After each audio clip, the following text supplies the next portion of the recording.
Welcome back, everybody. I am back with a good friend. I really enjoy his company every time that I talk to him online or offline. Gabe Fazio. Welcome, Gabe.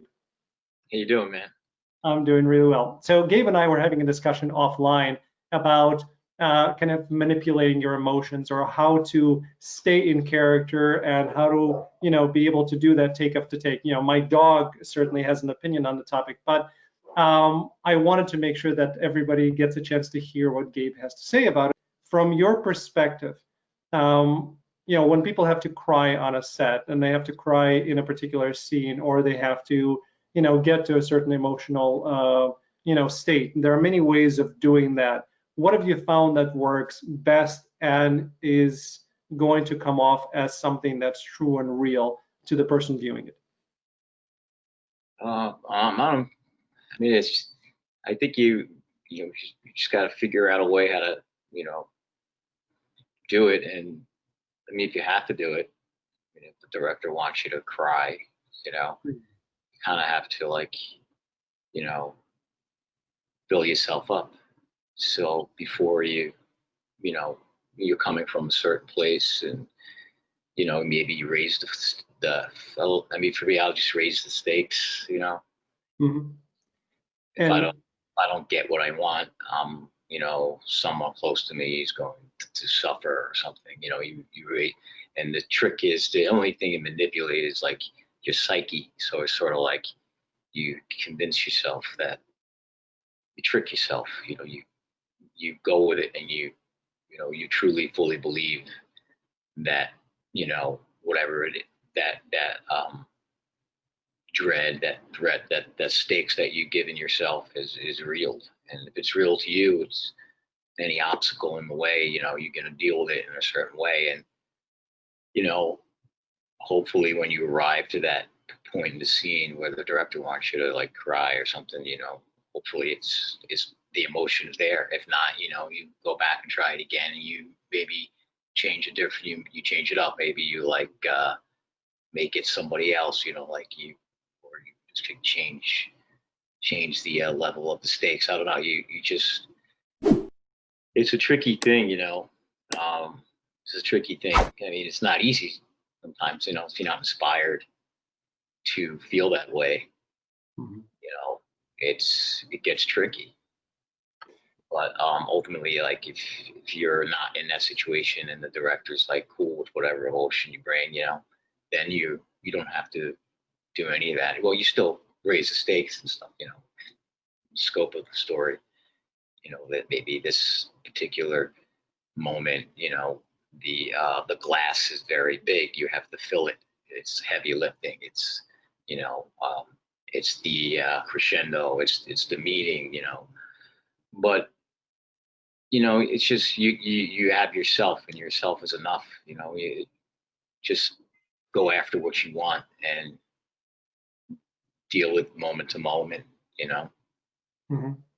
To manipulate your instrument to feel a certain way. Like when you're reading the script, I know some people, they go, I'm gonna cry here, I'm gonna scream here. I know people do that. Sometimes people are really good, and you don't see the seams of the blueprint, but some people you can see it. Like they'll everything leading up to this point is this way, but then suddenly, no matter what happens, they're gonna cry there.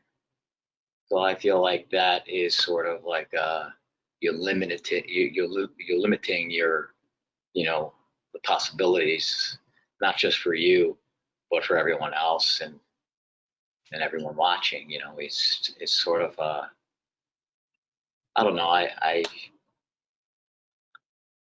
just feel that in my experience, that if when I don't do that, it's when you're young, you want to show off your instrument. You want to like show everybody what you're capable of doing. And sometimes it's like, wow, it's amazing, but it's not the end all and be all. It doesn't make you a good actor. It doesn't it's not the example of what you want to do. I mean, if you have that particular talent, that's great, but it's it's everything else is like more important than that.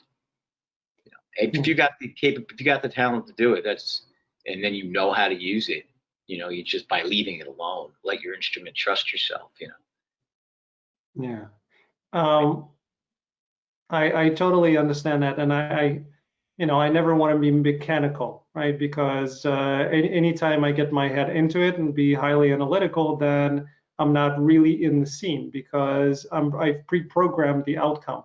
I want to be a part of the story. I don't want to be writing it as I go along. So the question then is, if you're allowing yourself and you're allowing the instrument to play and to raise the stakes enough so you can get what you need out of a scene, how do you then do this take after take after take coverage and then wait 30 minutes while they change the lens and set up another spot to shoot the same scene and then have to do it again? How do you continue getting yourself there when it's over and over and over and over and over again?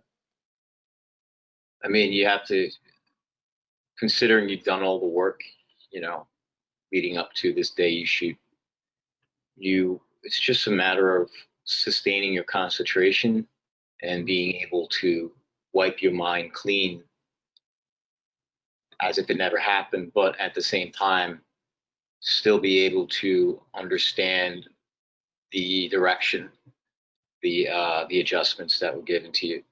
So it's just really a matter of being relaxed and yet sustaining your concentration for staying full and alive, and then not to play the end of the scene and play the first beat where you're coming from, and you come in and you play it all over again. There's certain, in a matter of milliseconds, many things happen, and it's just a matter of knowing how to begin. What I like is just to do that. It's just basically, where I'm coming from and what I want in this scene, what's going on with me, the actor, and using everything that's going on with me to help me, and not try to manipulate your instrument into doing something. Just, you got a person in front of you, and you're working with another actor, and it's just, you don't know what's going to happen. That's all. Because you don't know what's going to happen, but you have everything available for you to be reactionary and impulsive, and know when you detect you're out of tune, you can adjust it without stopping. And it's just a matter of doing it over and over again, and just trusting yourself. Perfect. Thank you, Gabe. I appreciate it. This has been very useful to me. And again, thanks everybody for tuning into our first clip of the week. Stay tuned and come back for more good stuff about the acting and techniques and the world that we're all living in. Thank you again. Good talking to you, man. Likewise.